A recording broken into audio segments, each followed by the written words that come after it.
Selamat malam pemirsa, Anda menyaksikan Prime Talk Tajam Mendalam bersama saya Fitri Megantara. Pasca pengumuman pemindahan ibu kota ke wilayah Kalimantan Timur yang dilakukan oleh Presiden Joko Widodo, langkah selanjutnya yang ditunggu adalah penyelesaian aspek yuridis pemindahan ibu kota dari Jakarta ke wilayah di Kalimantan Timur. Menurut kajian dari Kementerian Dalam Negeri, ada 5 undang-undang yang harus direvisi dan pembuatan 4 undang-undang baru.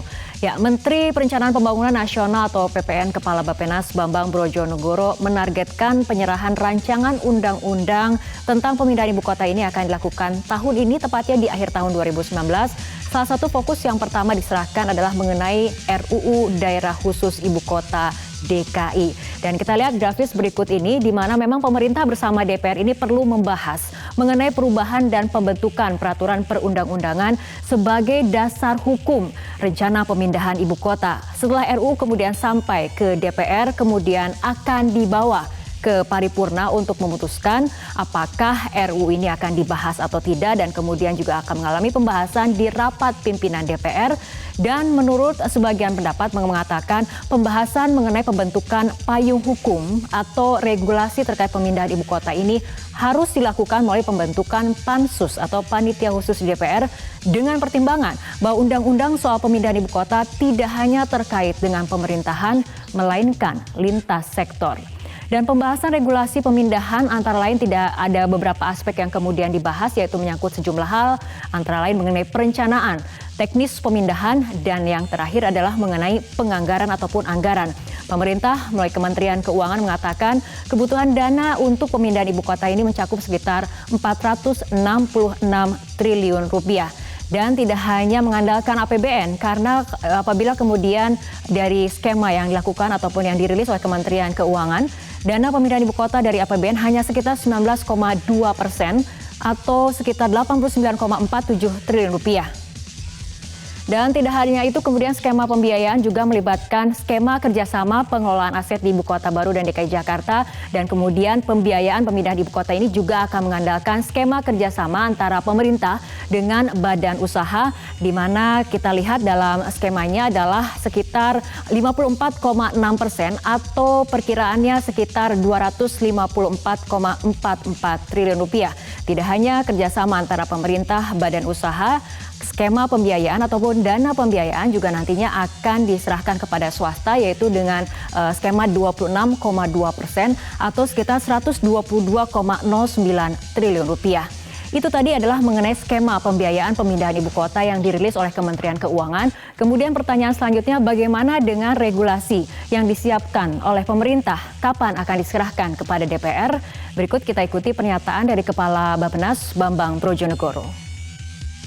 Menjelang groundbreaking tentunya pertama dari sisi legal kita akan siapkan semua aturan perundangan yang dibutuhkan, termasuk rancangan undang-undang yang tentunya harus dibahas dan disetujui oleh DPR. Kemudian yang kedua, kami menyiapkan dari segi master plan, kemudian desain kotanya, berikut desain dari gedung-gedung utama yang akan dibangun, ya. Kemudian yang berikutnya adalah dari pihak LHK dan pihak ATR akan memastikan mengenai tersedianya lahan dan status hukum dari lahan yang akan dipakai tersebut. Tapi ini kan masih tinggal 1 tahun lagi Pak untuk target groundbreaking ini sendiri. Apakah target RUU ini akan bisa selesai dalam waktu tersebut? Karena ini sudah ada desakan dari DPR. Ya, insya Allah ya. Artinya kita akan ajukan sebelum akhir tahun ini, ya, untuk dibahas tentunya secara intensif, ya. Kita akan membahas topik ini. Telah hadir di studio narasumber Bang Joni G. Plate, Sekjen Partai Nasdem, dan kemudian telah hadir di studio Bayu Dwi Anggono, pengamat hukum tata negara. Bang Joni dan juga Mas Bayu, terima kasih telah hadir di studio. Apa kabarnya? Kabar baik. Kabar baik. Dan juga apalagi urusan ibu kota dengan penuh semangat tentu. Oke, semangat untuk membahasnya. Dan juga di luar studio telah bergabung bersama kami Bapak Derajat Wibowo, anggota Dewan Kehormatan PAN. Selamat malam Pak Derajat. Selamat malam Mbak Fitri, Bang Joni, Mas Bayu, apa kabar? Oke. Kabar baik, Mas Rajat. Ya, Pak Derajat, ini rencana pemindahan ibu kota dari Jakarta ke wilayah di Kalimantan Timur sudah resmi diumumkan secara resmi oleh Presiden. Tapi kemudian kita lihat fraksi PAN di DPR, tepatnya ada anggota Komisi 2 yang mengatakan bahwa proses pemindahan ibu kota ini ilegal. Apa maksudnya?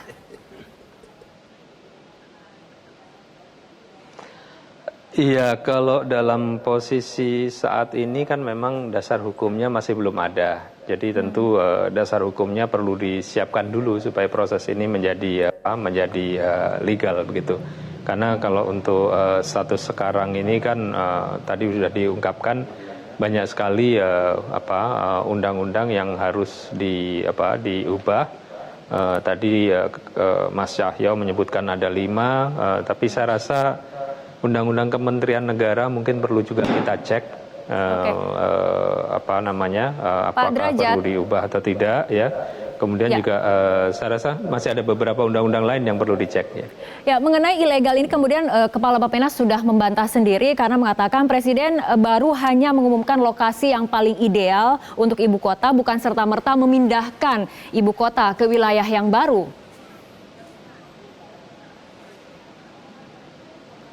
Iya, dalam hal pemindahan ini kan tentu harus ada dasar hukumnya. Jadi mungkin saya rasa kalau memang sudah menjadi konsensus nasional, ya, tentu dasar hukumnya ini harus disiapkan. Dan saya sangat berharap akan ada diskusi publik yang terbuka begitu, ya, sehingga kita juga bisa tahu apakah Kaltim ini memang daerah yang paling tepat. Atau mungkin Kalimantan Tengah yang dulu sering diwacanakan ya, atau daerah lain gitu ya. Jadi dan model pemindahannya pun saya rasa masih sangat terbuka di DPR untuk membahasnya. Apakah kita mau memakai model pemindahan seperti ketika Melbourne ya, Australia, dari Melbourne dipindah ke Canberra ya, atau kita mau pakai model pemindahan seperti Putrajaya. Nah. Oke, kita ke Bang Joni. Ini bagaimana nih mengenai adanya kata-kata ilegal untuk pemindahan ibu kota ini? Apakah memang sebetulnya DPR tidak mengetahui mengenai pemindahan ibu kota ini? Enggak lah. Kalau dibilang ilegal itu suatu tuduhan yang serius ya. Sangat serius. Yang pasti pemerintah tidak mungkin melakukan pemindahan ibu kota tanpa ada payung hukum yang betul. Ya, itu tidak mungkin itu. Memang enggak bodoh-bodoh amat lah juga orang gitu ya. Tetapi apa yang dilakukan oleh pemerintah saat ini ya adalah memang pekerjaan awal yang harus dilakukan oleh eksekutif, yaitu mempersiapkan materi-materi yang menjadi acuan dasar agar proses-proses legislasi, payung-payung hukum berikutnya bersama DPR ya itu bisa dilakukan atau diambil keputusannya. Saat ini yang dilakukan oleh pemerintah bukan juga tanpa sepengetahuan DPR. Ini juga sepengetahuan DPR karena apa? Pembiayaan untuk studi-studi ini dibiayai oleh APBN. Artinya 3 tahun kajian ini sudah ada dialokasikan itu untuk APBN? disetujui di APBN terkait dengan dana-dana studi-studi awal yang menghasilkan dokumen-dokumen ini. Sehingga tahap sekarang ini adalah keputusan eksekutif. Presiden mengambil keputusan memindahkan ibu kota dan menunjuk kotanya. Tetapi pemindahan ibu kota itu sendiri harus melalui keputusan negara. Dan keputusan negara itu dilakukan oleh apa? Oleh undang-undang. Ada 2 undang-undang yang utama ya harus dilakukan. Yang pertama harus merevisi undang-undang ibu kota sekarang ini, DKI Jakarta ini. Harus direvisi untuk membuka ruang agar dilakukan undang-undang baru, undang-undang ibu kota negara. Dan selanjutnya berbagai undang-undang turutannya atau yang terkait yang harus direvisi. Nah setelah itu dilakukan dan pemerintah merencanakan dilakukan pada tahun 2019 dan 2020. Baru dilakukan nanti pemindahan setelah seluruhnya ada. Ini dan mengenai jangan gegabah tanpa tahu ujung-ujungnya, tanpa tahu cerita, berikan komentar yang membingungkan masyarakat. Ini pekerjaan besar negara. Ini mengenai regulasi seperti itu Mas Bayu. Sebetulnya apakah memang prosesnya saat ini sudah tepat ketika kemudian pemindahan ibu kota diumumkan terlebih dahulu, kemudian kemudian pemerintah baru akan menyerahkan RUU-nya? Ya, memang diskursus publik kan berkembang soal wacana apakah keputusan presiden yang diucapkan di Istana Negara beberapa waktu yang lalu dengan mengumumkan penetapan ibu kota itu sebagai tindakan yang sebenarnya konstitusional atau inkonstitusional, karena kan basisnya dari konstitusi. Saya nyatakan bahwa dalam kajian hukum tata negara, tindakan presiden itu masih dalam batas-batas yang diberikan wewenang oleh konstitusi. Apa? Pasal 4 Undang-Undang Dasar menyebutkan presiden memegang kekuasaan pemerintahan. Tentu dalam kekuasaan pemerintahan dalam arti luas itu meliputi kemudian keputusan untuk memindahkan ibu kota itu adalah bagian dari keputusan pemerintahan dalam arti luas. Dan dikatakan sebenarnya ilegal atau inkonstitusional itu jika andai kata presiden kemudian tidak melibatkan DPR, tiba-tiba dalam waktu tahun depan membangun ibu kota baru, memindahkan seluruh lembaga pemerintah ke sana tanpa persetujuan DPR. Artinya tadi ketika Bang Joni mengatakan bahwa dalam kajian sendiri selama 3 tahun ini alokasi dananya sudah ada di APBN, artinya sudah diketahui oleh DPR. Iya, secara tata negara dengan cara sebenarnya persetujuan APBN untuk melakukan kajian itu sebenarnya sudah ada kesepahaman antara DPR bersama presiden bahwa kita memang memandang perlu untuk melakukan pemindahan ibu kota.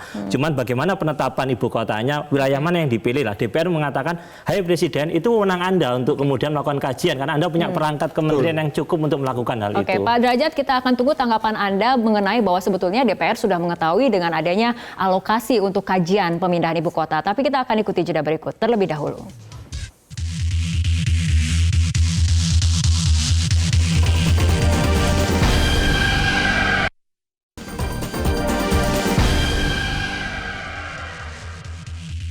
Pemirsa, kita lanjutkan kembali perbincangan dan telah hadir di studio Aceh Hasan Sadzili, Ketua DPP Partai Golkar. Selamat malam Kang Aceh, apa kabar? Kita tadi sudah membahas mengenai regulasi untuk pemindahan ibu kota. Kita akan ke Pak Derajat terlebih dahulu karena tadi saya sudah memberikan pertanyaan kepada Pak Derajat bahwa tadi menyambung dari pernyataan Bang Joni bahwa sebetulnya DPR ini sudah mengetahui mengenai kajian pemindahan ibu kota, artinya ini bukan sesuatu yang baru, apalagi dana mengenai kajian ini ada ataupun dialokasikan di APBN.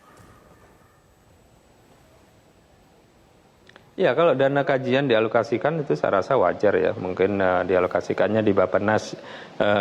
Tapi yang menjadi pertanyaan tentunya kajiannya itu sendiri pernah disampaikan tidak di DPR, kajiannya itu sendiri pernah dikonsultasi publikkan tidak, karena yang kita tahu adalah bahwa tahu-tahu sudah ada surat dari Presiden kepada pimpinan DPR mengenai kajian pemindahan ibu kota, Pak Derajat.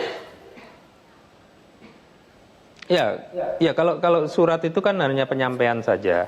Tapi isi daripada kajian itu, apakah sudah didiskusi publikan secara luas sehingga seluruh akademisi termasuk Pak Emil Salim dan lain-lain ya bisa melihat sebenarnya yang dikaji oleh Bappenas ini apa. Bisa melihat katakanlah mungkin social economic cost benefit analysis-nya itu sejauh mana. Kemudian bisa melihat perbandingan antara, misalkan dulu pernah ada wacana daerah Jonggol, ada wacana Palangkaraya, ada wacana Kaltim. Perbandingan antar daerah ini pluses and minusesnya bagaimana. Nah, ini kan yang jadi begini. Saya pribadi tidak terlalu mempersoalkan pro kontranya. Saya lebih mempersoalkan prosesnya, ya, di mana keterlibatan masyarakat umum di dalam rencana yang sangat krusial ini minim sekali. Banyak orang yang terkaget-kaget begitu, apalagi ya maaf. Skema pembiayaan yang disampaikan sebagai ekonom saya melihat skema pembiayaannya ini belum kredibel. Tahu-tahu keluar angka 19,2%, 54,6%. Nah itu skema pembiayaannya belum kredibel karena kita belum cek secara teliti semuanya itu. Oke, kita akan fokuskan tadi pada prosesnya ini harus transparan, melibatkan sebanyak mungkin publik ya. Baik, kita akan fokus pada pernyataan Anda mengenai bahwa keterlibatan masyarakat ini masih kemudian diperlukan. Dari DPR sendiri, Kang Aceh, apakah sudah menerima dari kajian hasil kajian pemindahan ibu kota ini?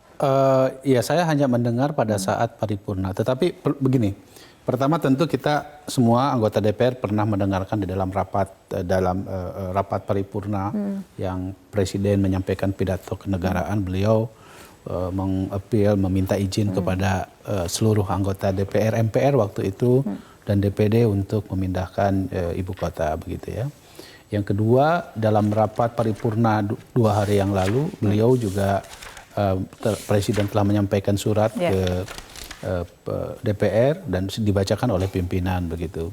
Dan saya kira sesuai dengan mekanisme di internal DPR, tentu setiap surat yang disampaikan itu harus dibacakan oleh pimpinan dan di dalam rapat BAMUS nanti pasti akan didelegasikan kepada komisi-komisi yang terkait dengan kajian atau soal pemindahan ibu kota ini. Gitu. Mengenai keterlibatan masyarakat dalam prosesnya yang tadi dikatakan oleh Pak Derajat.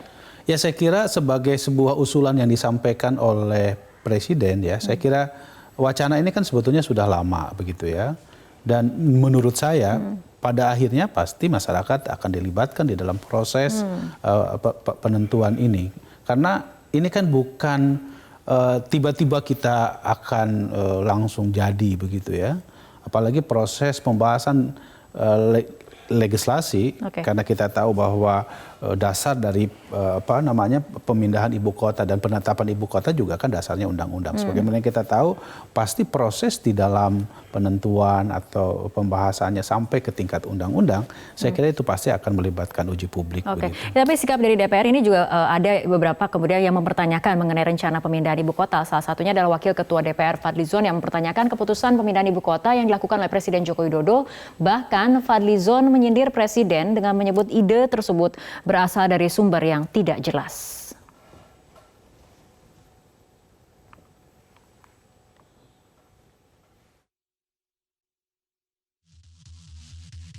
Ya, kita lihat pendapat dari Fadlizon, Wakil Ketua DPR RI yang mengatakan, dengar dulu dong pendapat masyarakat, para ahli bukan hanya niat, mungkin karena dapat pangsit dari mana gitu.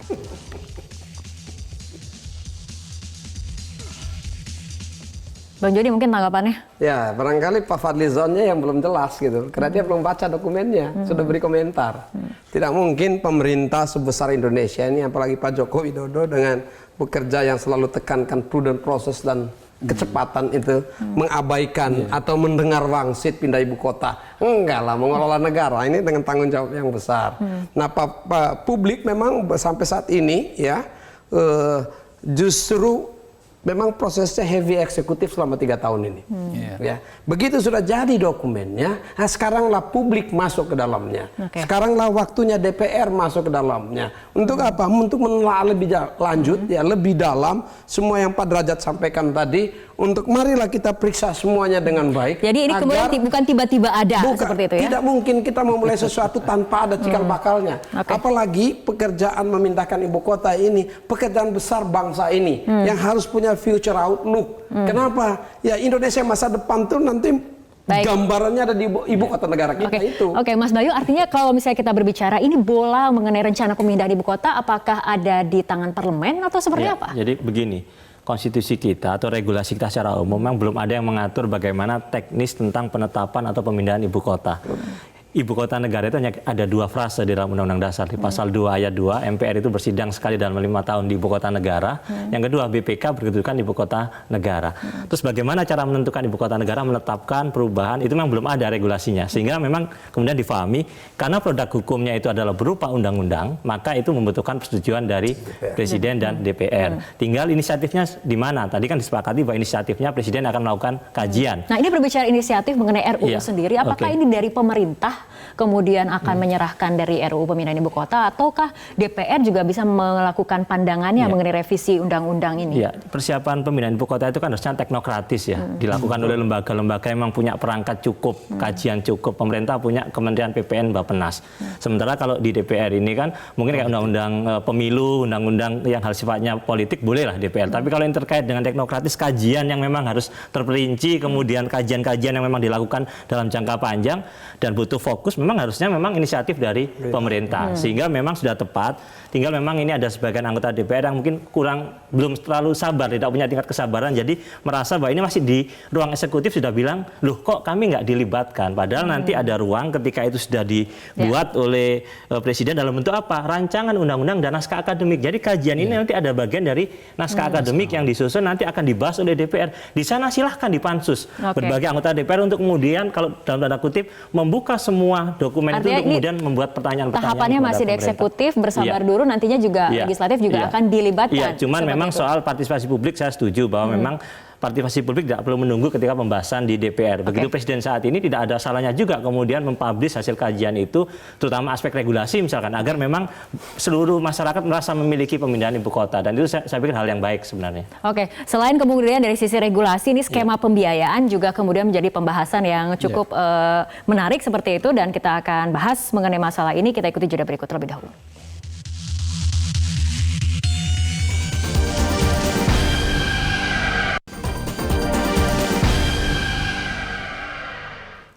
Pemirsa, kita akan lanjutkan kembali perbincangan Pak Derajat berdasarkan tadi pernyataan dari Mas Bayu bahwa ini memang pemindahan ibu kota ini masih dalam tahapan eksekutif seperti itu ya Mas Bayu. Nanti legislatif juga akan dilibatkan, apalagi Kepala Bappenas mengatakan akan menyerahkan RUU akhir tahun 2019 ini. Ya, ada logika yang lompat dari Mas Bayu. Tapi gini deh. Yang pertama, kita lihat sejarah pemindahan ibu kota di berbagai negara. Itu hampir semuanya itu adalah proses politik. New York itu adalah ibu kota Amerika tahun 1785 sampai 1790. Ada persoalan utang, ya, kemudian terjadilah negosiasi antara Menteri Keuangan dengan Menteri Sekretaris Negaranya Amerika saat itu, sehingga akhirnya New York menyerah, ibu kota diserahkan kepada daerah baru yang kemudian menjadi Washington. Melbourne itu ibu kota Australia dari 1901 sampai 1927 kalau nggak salah. Ya. Tapi karena Melbourne dengan Sydney ini bertarung terus, sehingga agar secara politik itu lebih damai, dicarilah di tengah-tengah yang netral, dibangunlah Canberra. Jadi proses-proses Putrajaya juga demikian ya. Kalau model Putrajaya itu adalah Pak Mahathir melihat memang ada masalah, selalu ada proses-proses politik di situ. Dan kemudian kenapa saya bilang logika yang lompat? Karena kajian ini kan belum diketahui hasilnya apa. Alasan pindahnya apa, apakah secara akademis teruji, itu yang kita dengar kan baru alasan yang disampaikan oleh Presiden. Sah-sah saja ya Presiden menyampaikan alasan itu, akan tetapi secara akademis kalau alasannya itu bisa disampaikan terbuka, diuji di berbagai universitas, ada konsultasi publik, masyarakat akan lebih mudah menerima. Termasuk mungkin pembiayanya. Yang terjadi ini adalah pemerintah menganggap seolah-olah semuanya bisa selesai dulu di pemerintah, setelah itu baru kami serahkan ke DPR. Nah, langsung kita tanyakan tanggapan ke Mas Bayu mengenai proses politiknya. Itu dikonsultasikan publik dulu. Ya. Baik Pak Derajat, Mas Bayu. Kalau ditanya saat ini apakah ibu kota sudah berpindah, saya katakan belum. Belum ada keputusan hukum. Keputusan hukum nanti itu berupa undang-undang di DPR. Pertanyaan sederhana, apakah penetapan ibu kota oleh Presiden sekarang nanti di DPR bisa berubah? Ya bisa kalau secara konstitusi. Tergantung kemudian bagaimana Presiden nanti kemudian memberikan penjelasan komprehensif kepada DPR dan sejauh mana DPR kemudian menerima penjelasan itu. Jadi yang ingin saya katakan adalah ini baru usulan Presiden. Kuasa eksekutif yang diatur pasal 4 ayat 1 Undang-Undang Dasar, Presiden mengkaji dan mengusulkan saya menetapkan daerah ini. Alasannya apa? Ada dalam kajian. Nanti kemudian dibawa ke DPR, diperbincangkan dengan DPR dalam forum terbuka resmi yang itu nanti akan menjadi keputusan hukum. Itu maksud saya. Ya, saya kira mekanisme yang diatur di dalam konstitusi kita demikian, bahwa memang pemerintah punya hak inisiatif untuk memutuskan sesuatu dan baru kemudian secara hukum itu nanti akan dibawa ke DPR. Dan DPR nanti akan membahasnya. Bahwa kajian-kajian ini harus dibuka tentu, secara transparan. saya kira nanti di DPR pasti akan dibuka ke publik. Nanti kan pada proses pembahasan RUU-nya gitu ya, kan ini kan proses legislasi di DPR itu kan begini, pemerintah mengajukan kepada DPR, DPR kemudian nanti dibawa ke Bamus, Bamus nanti akan diberikan apakah perlu pansus atau tidak, baru kemudian di situ ditetapkan draft RUU. Nah, dalam proses pembahasan draft RUU ini pasti akan terjadi proses yang panjang menurut saya ya, proses panjang. Tergantung dari sejauh mana dukungan politik. Yang jelas kalau Partai Golkar pasti akan mendukung. Nasdem juga. Sehingga menurut saya. Pak Derajat bagaimana Pak? Akan mendukung atau bagaimana sebetulnya sikapnya dari fraksi PAN sendiri? Kalau saya ingin melihat kajiannya dulu deh disampaikan ke publik, kemudian kita dengar para ahli, ya nanti ada ahli ekonomi, ahli keuangan untuk melihat skema pembiayaannya, ahli planologi untuk melihat rencana kotanya, mungkin juga ahli yang bisa melihat juga membandingkan apakah memang Kalimantan Timur dan Kalimantan Tengah ini lebih baik Kalimantan. Khawatirnya begini, Presiden kan sudah memutuskan di Kalimantan Timur. Bagaimana kalau nanti ketika dibuka ke publik kajiannya, masyarakat menolak Kalimantan Timur gitu loh. Oke, kita dengarkan tanggapan dari Bang Joni terlebih dahulu. Boleh Pak Derajat? Ya. Sebagai peneliti saya pahami betul ya apa yang diharapkan oleh Mas Derajat gitu ya. Tapi tidak seluruh rakyat itu peneliti. Mereka juga mengharap keputusan politik gitu ya. Sebagai peneliti boleh-boleh saja ini dokumen-dokumen nanti disampaikan, termasuk misalnya financing engineering yang akan dilakukan untuk membiayai ini, strategi pembiayaannya akan disampaikan juga. Bagaimana meminimalisir ya APBN. Dan APBN tetap dipertahankan untuk stimulus pembangunan Indonesia secara keseluruhan, tidak mengganggu pembiayaan ibu kota baru misalnya. Ini adalah bagian dari PNBP, termasuk di dalamnya apa itu optimalisasi ya dari pemanfaatan aset-aset atau pengelolaan aset-aset yang ada di ibu kota saat ini. Aset pemerintah yang ada di ibu kota saat ini divaluasi sekitar 660 triliun. Dan ada sekitar 10 miliar dolar diantaranya atau 150 triliun itu di prime area. Dan dalam strategi penggunaan prime real estate yang ada di Jakarta milik pemerintah itu saja diperkirakan sekitar lebih dari 30 triliun setiap tahun itu bisa untuk membantu itu. Jadi kalau kebutuhan 19% atau 88 hampir 90 triliun itu bukan menjadi masalah yang mengganggu APBN kita. Dan model-model lainnya termasuk kerjasama pemerintah badan usaha dengan badan usaha, peran BUMN di dalamnya seperti yang disampaikan. Detail bahasnya nanti Mas Derajat sebagai peneliti ingin tahu itu, marilah kita bicarakan sama-sama. Tapi kepada masyarakat kita perlu sampaikan, ini pekerjaan besar negara, ini pekerjaan besar rakyat Indonesia untuk menuju satu ibu kota baru, ibu kota masa depan Indonesia. Karena Bang Joni sudah menyinggung mengenai skema pembiayaan, kita akan dengarkan pernyataan dari Menteri Keuangan Sri Mulyani yang mengkaji peran APBN dan swasta dalam pembiayaan ibu kota baru. Kementerian Keuangan juga mulai menginventarisir aset-aset pemerintah pusat yang ada di ibu kota dan berharap biaya pemindahan ibu kota tidak perlu ataupun tidak terlalu membebani APBN jangka panjang. Kita juga harus memikirkan seluruh aset-aset Republik yang ada di DKI ini. Sehingga nanti kita juga akan melihat inventarisasi dan bagaimana yang disebut pelaksanaan proyek untuk pemindahan itu sendiri, apakah bertahap ataukah sekaligus, dan bagaimana penggunaan aset yang ada sekarang ini, itu semuanya masuk di dalam rencana yang nanti kita akan kaji secara matang. Dan kita juga akan melihat keseluruhan posibilitas atau kemungkinan pembiayaan yang kita harapkan bisa seminimal mungkin dampaknya, terutama untuk generasi yang akan datang. Gitu ya. Nah, Pak Derajat, bagaimana komentarnya mengenai skema pembiayaan yang memang saat ini sudah dirancang oleh Kementerian Keuangan yang juga sudah mulai menginventarisir aset-aset pemerintah pusat yang ada di ibu kota? Ya, pertanyaan saya simpel saja. Pemerintah sekarang itu kewalahan hanya untuk menutup defisit BPJS, ya, sampai harus menaikkan iuran BPJS gitu. Bagaimana kemudian pemerintah bisa meyakinkan bahwa punya cukup uang untuk membangun ibu kota baru? Itu apa namanya pertama. Kedua, penerimaan pajak semester pertama itu hanya 38,5% dari target. Itu termasuk yang paling rendah. Bang Joni di Komisi 11 bisa cek track record penerimaan pajak selama beberapa tahun sejak tahun 2004 misalkan ya. Itu termasuk paling rendah. Lah, pajak saja kita sekarang kesulitan loh untuk menarik pajak. Itu, Mas Derajat. Ini yang harus disampaikan. Ada prognosisnya. Ya, ini yang harus disampaikan. Ini yang harus disampaikan bahwa memang kita punya sumber-sumber yang kredibel untuk membiayai rencana pemindahan ini. Kalau tidak, nanti swasta kan akan mikir. Kan tadi ada rencana KPBU misalkan, ada rencana juga swasta. Nanti dulu kami sudah terlanjur membangun gedung di Jakarta. Kalau kami akan pindah ke sana, sang kos kami berapa? Ini kami berapa? Return kami berapa? Itu yang masih belum ada, baru bom-bom-bomnya aja yang muncul sekarang. Oke, baik Pak Derajat. Nah, ini mengenai pemerintah harus meyakinkan memiliki cukup dana dan juga apa sumber dana yang kredibel. Nah, tanggapan dari Bang Joni dan juga Kang Aceh ditahan dulu karena kita harus ikuti jeda berikut terlebih dahulu.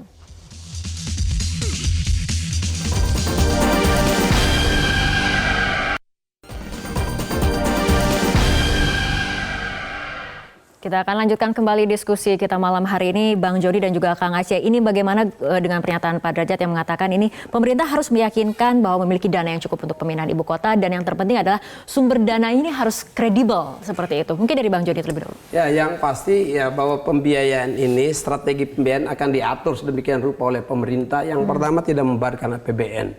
Makanya tadi disebutkan ini akan melakukan optimalisasi ya dari pengelolaan aset-aset di Jakarta ini. Angka 19,2% itu kemudian muncul. 19,2% itu adalah perhitungan terkait dengan kebutuhan pelayanan dasar, ya, atau yang diistilahkan sebagai infrastruktur pelayanan dasar. Penggunaan pembangunan istana negara, misalnya ya rumah dinas ASN, TNI dan Polri, pengadaan lahan, ruang terbuka hijau dan pangkalan militer ya, untuk security negara. Itu diperkirakan sekitar 90 triliun.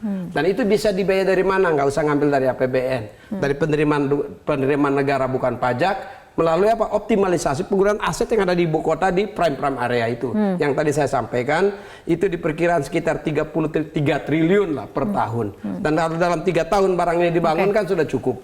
Yang kedua untuk pembiayaan gedung-gedung eksekutif, legislatif dan seterusnya itu KPBU. Itu sebesar sekitar 253 triliun. Dan ini juga pasti ada model-model yang nanti dia harus bankable ya, harus doable dan apa namanya secara bisnis ya itu bisa diterima. Dan yang ketiga yang terkait dengan pembiayaan oleh swasta, apa saja itu perumahan umum dan seterusnya.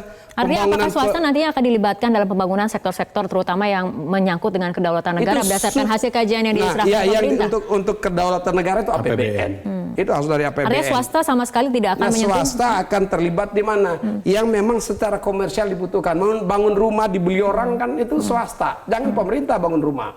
Ya, bangun mall swasta bisa bangun. Bangun Technopark bisa swasta yang bangun. Itu diperkirakan sekitar 123 triliun. Ya. Nah, model-model detail pembiayaan nanti financing engineering akan dilakukan dengan baik, ya, sehingga apa? Ada peminatnya.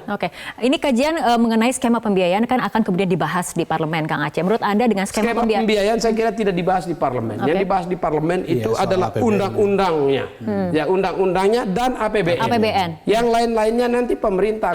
Yang penting itu yang pertama keputusan politik ada, legislasinya ada, yakin. Yang kedua baru masuk kepada komersialnya. Ya, apakah ini nanti secara keekonomiannya itu mempunyai return yang memadai bagi sektor privat di dalamnya, termasuk BUMN. Dan kami tidak melihat dengan 400 maksimum ya, 466 triliun itu menjadi kendala besar untuk tahap 1 pembangunan ibu kota negara. Saya kira tidak. Nah, itu mengenai kita mungkin berbicara mengenai APBN-nya sendiri 19,2% Kang Aceh. Menurut Anda realistis atau tidak kemudian? Ya, kita harus melihatnya bahwa proses pembangunan ibu kota itu kan tidak bisa simsalabim dalam 1 tahun bisa dibangun gitu ya. Kan pasti akan ada tahap-tahapan. Tahun pertama apa, tahun kedua apa, tahun ketiga apa, tahun keempat apa, dan sekian tahun begitu.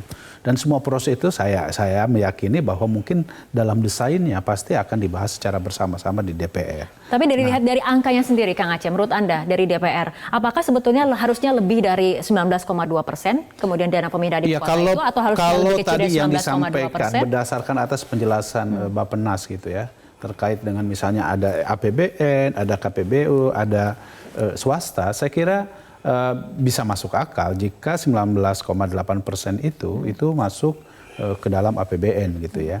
Cuma kan yang harus kita lihat kan sebetulnya ya itu tadi kan tentu kami harus mengkaji lebih lanjut tentang misalnya mana yang akan pertama kali, misalnya tahun pertama yang mau kita bangun, tahun kedua yang kita bangun apa, tahun ketiga yang kita bangun apa. Itu kan semua pasti akan menentukan jumlah turunan derivasi anggaran yang akan dikeluarkan, baik yang berasal dari APBN maupun yang berasal dari swasta. Begitu. Untuk fungsi pengawasan sendiri, apakah kemudian nanti pada saat swasta dilibatkan, tadi dikatakan untuk perumahan seperti itu, juga akan dilakukan oleh DPR? Ya tentu kalau itu kan menjadi domain pemerintah ya, menjadi domain pemerintah. Karena apalagi kalau kita tahu bahwa tidak semua kan bisa dikerjakan oleh pemerintah, dan saya kira seperti yang disampaikan oleh Bang Plate tadi bahwa misalnya kayak rumah komersial gitu ya kan tidak bisa itu didanai oleh oleh pemerintah.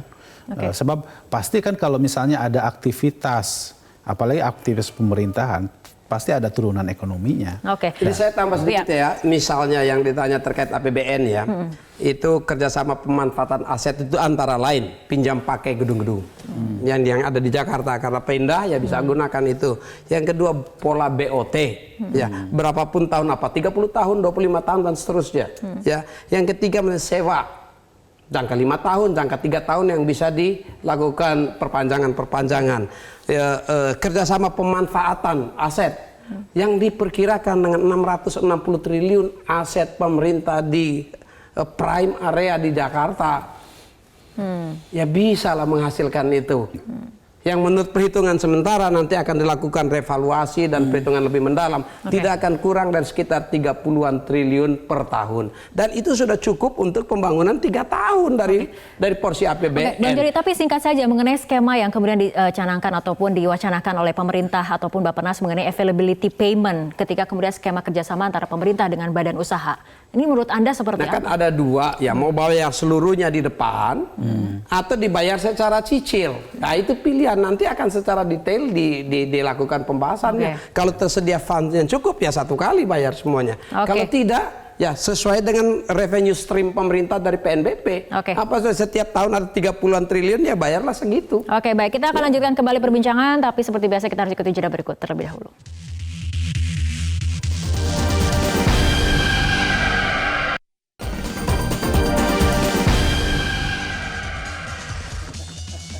Kita akan lanjutkan kembali perbincangan ke Pak Derajat. Tadi kita sudah banyak membahas dengan Bang Joni dan juga Kang Aceh adalah mengenai skema pembiayaan yang memang sudah disiapkan oleh pemerintah. Tanggapan dari Anda? Ya itu tadi sudah disiapkan, oke. Akan tetapi skemanya itu ya hemat saya sebagai ekonom masih belum kredibel gitu ya. Contohnya seperti yang dikatakan oleh Bang Joni tadi, akan ada pemanfaatan aset ya, optimalisasi di situ. Faktanya selama ini kan itu juga nggak bisa berjalan dengan maksimal. Aset-aset yang tercatat di Dirjen Kekayaan Negara itu masih banyak sekali yang berantakan, masih banyak sekali aset yang nggak bisa dieksekusi oleh negara. Jangankan aset yang sudah puluhan tahun ya, tagihan pajak yang sudah ingkrah saja, yang sudah diputus MA ingkrah, yang waktu saya cek dulu itu masih 90 triliun ya, saya nggak tahu jumlah terakhir, itu saja pemerintah nggak bisa nagih kok. Jadi jangan sampai nanti negara itu terlalu bombastis begitu, mengatakan ada uang di sini, ada uang di situ, tapi kemudian faktanya nggak ada, dan faktanya sekarang ya, beberapa belanja negara itu ditahan pencairannya, termasuk tukin di beberapa lembaga itu Mas Derajat masih ya, ada yang belum dibayar. sampaikan kalau dari diberitahu ya tukinnya. kalau dari sisi pesimistik saya setuju dengan Mas Derajat. Tapi untuk melihat masa depan kita juga harus lihat koinnya yang sebelah, yaitu optimistik. Dan pemerintah terkait partisipasi swasta misalnya telah menyiapkan 3 skema. Ya, skema BOT, skema direct reimbursement, dan skema jaminan resiko. Dengan begitu swasta akan tertarik untuk ikut terlibat. Ya, skema pembiayaan memang menarik untuk terus dibahas karena ini menjadi salah satu vital sedikit untuk aja, Bang Joni. Bang Joni, pelibatan swasta untuk bangun jalan tol di Jawa saja itu susahnya minta ampun.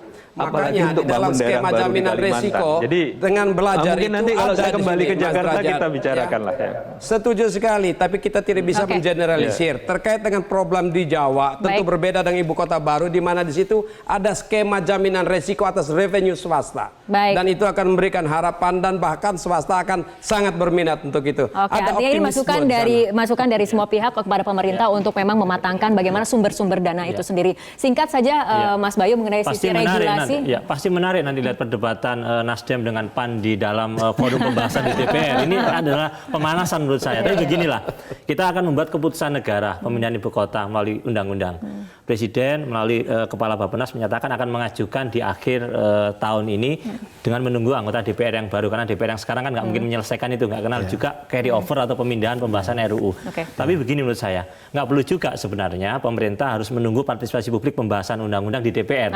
Sekarang seluruh draft regulasi yang disiapkan oleh pemerintah, Bappenas, keluarkan saja, biarkan publik sudah mulai memberikan masukan, Publikasikan saja kepada publikasikan masyarakat agar untuk masyarakat bisa masukan, memberikan masukan dan merasa memiliki keputusan Presiden ini nanti. Kita tunggu bagaimana tahapan selanjutnya dari pembahasan pemindahan ibu kota ini. Terima kasih Kang Aceh, Bang Joni, Mas Bayu dan juga Pak Derajat telah bergabung bersama kami malam hari ini dalam Prime Talk. Dan pemirsa, demikian perbincangan kami dalam Prime Talk untuk malam hari ini. Mewakili kerabat kerja petugas, saya Fitri Megantara mengucapkan terima kasih atas kebersamaan Anda. Selamat malam, sampai jumpa.